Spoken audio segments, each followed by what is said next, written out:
What's going on, guys? It's Chris Music Reviews here. What's going on, my fellow music nerds? And I want to start making a series of some of my 10 out of 10 records before I get started with reviewing music because honestly, I want you guys to know my music taste before I start, reviewing records, give you guys recommendations, just so you guys aren't surprised about some of the albums that I pick or some of the scores that I give. Let me be honest with you. Quick warning before I get this list done. This is like my least favorite list of 10 out of 10 records that I made because honestly, I do have a bunch of. These lists are already made. These lists are already made. The albums are already selected for every single decade. Like the 80s, the 60s, even the 60s. They're all already picked. And this is my least favorite list because it's literally just like a Fantano list, like no joke. But either way, I still love these records and I have my own reason for loving them, so I'm not too ashamed of it. All right, let's get into it. We're gonna start off with "To Be Kind," Swans. With this record, it's just so fucking hard hitting at some points. This album, as it is very long winded, and I will admit that Swans is pretty much known for making long winded ass albums. There's literally a 30-minute track on here, but every single second is just used properly. This record has some of the best hard hitting post rock songs. This is like an apocalyptic rock album. Basically, like if the death of rock is happening, this is the album that kind of solidified that death of rock. Every track is amazing. It uses its time wisely. I don't go trying to fucking listen to 2-hour albums unless I really do enjoy them. And this is one 2-hour album I keep coming back to again, and again because of how fucking great it is. It uses its time up so perfectly. It does just go to the intro track of Screenshot and look how amazing that one is. Things We Love. What is this there? She Loves Us? Oh, that's what you. I don't remember this exact name of every single song. Yeah, I'm human. She Loves Us, I think. That one is amazing. Oxygen is one of the greatest post-rock and just hard-hitting songs of all time. I think it's one of my favorite songs of the whole decade, in my opinion. It's up there. It's definitely up there. I love that riff on that song.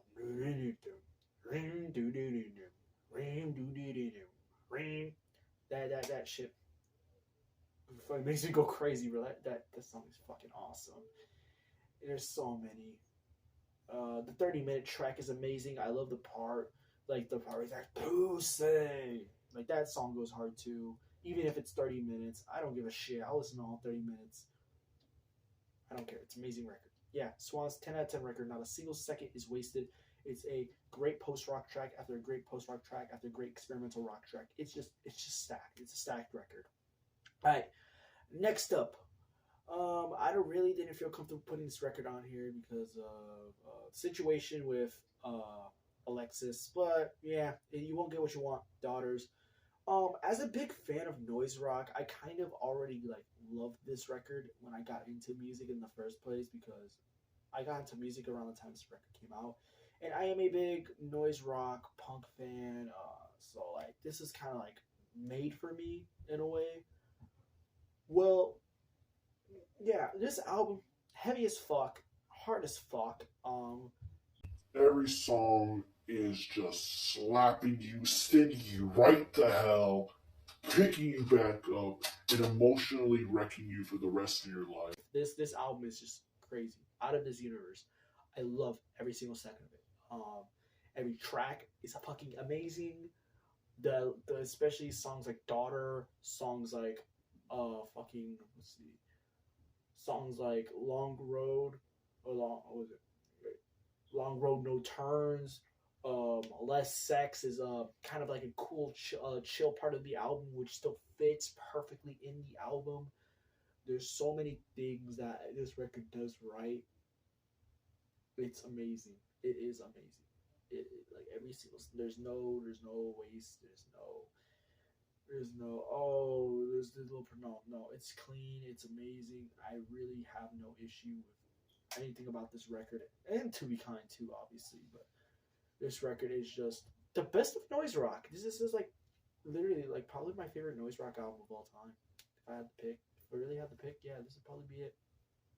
Alright, next up, industrial hip hop has never sounded as amazing as on the Money Store. I mean, it's Def Grips. Come on, it's Def Grips. I really don't have to go too far. Like, it's Def Grips. We all know fucking Def Grips is amazing. But I honestly do think that this is one of the greatest industrial albums, just in general. The production goes hard. The vocals go hard. The rapping goes hard.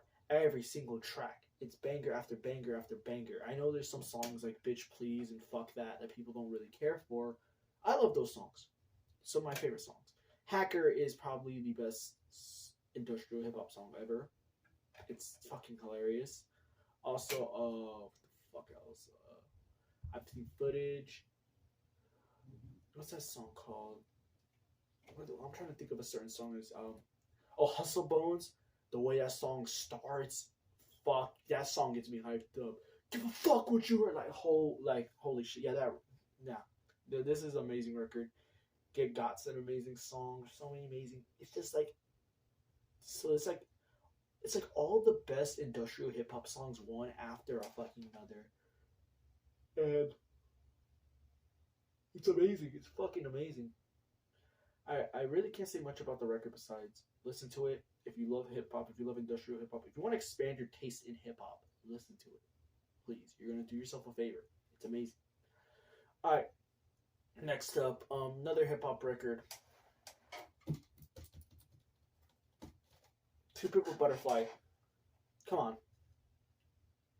It's so obvious. It's probably my favorite album in this whole video. It's out of this fucking universe. The amount of thought that went into this record, that Kendrick is like thinking like all the poetry in this record, all that shit, each track going into each other, the way that the poem is revealed at the end of the album, the concept of the fucking shit, man. The songs too, they bop, bro. Like Wesley's Theory, fuck yeah. Blacker the Berry, yes. How Much a Dollar Cost, yes. For Free has an amazing jazz part. Yeah, I get it. The song is basically like, this dick ain't free, and I know some people aren't gonna like that, but like, bro, it's so great. It's so great. Like the jazz playing on that song, immaculate. And it really isn't too much to say about Kendrick and this album. This album solidified him as a top 5 rapper, in my opinion. This is a top 10 hip hop album. To Pimp Butterfly is a top 10 hip hop album. I think this solidifies him in that fucking top 10 at least for everybody. I think this solidifies Kendrick. Everyone knows that this record is amazing. Do me a favor, listen to it. You're gonna fucking love it, okay? You're really gonna be impressed. I really do mean you're gonna be impressed with this record. Like, honestly. Yeah, next up, LCD Soundsystem. This is happening. I only reason I put this one in here was because I realized I liked it more than Sounds of Silver. Right? And that's basically, it really is the best, the definitive LCD Soundsystem record. This album solidifies them as one of the greatest bands, not only in dance punk, but of all time. I mean, every song fucking slaps. I Can Change is amazing. I love the instrumental on that one. There's also like Dance Yourself Clean, Drunk Girls, so many songs. Even the songs that are like a little like not as interesting as the other ones, like Somebody's Calling Me. That song grew on me heavily. That whole album is just dance punk banger on dance punk banger on dance punk banger. Especially because it's a post punk band, and post punk is my favorite genre. I mean, it's not really that much of a post punk album compared to something like a Mission of Burma or like a fucking a Wire or an Entertainment or fucking Unknown Pleasures. But it is still post punky enough for me to call it a post punk album. It's amazing. Yeah, it's fucking amazing. I really can't say much. What is probably the greatest, not fucking the greatest dance punk album of all time. Don't at me. Yeah. And then let's move on to the last record on here. I really did have to make there's a couple albums on here that I was like, ooh, yeah. I was making my own reasons for it. The last record I'm gonna put on this video has to be Kitsy Ghost. Yeah, this is why I said this was a Fantano list. It has all 5 of the 10s, but honestly, like, I don't give a shit. Call me a clone all you want. I have my own reasons for liking these records. Every song on Kitsy Ghost is amazing. I have one music friend. His name's Cello, and he really is a big Kitsy Ghost fan. He's probably, I don't know if he's gonna be fine with me mentioning his name on here, but he's the one who really got me into this record. And so you see, I got my own reasons for liking these records. Fuck whoever's gonna say, oh, Fantano.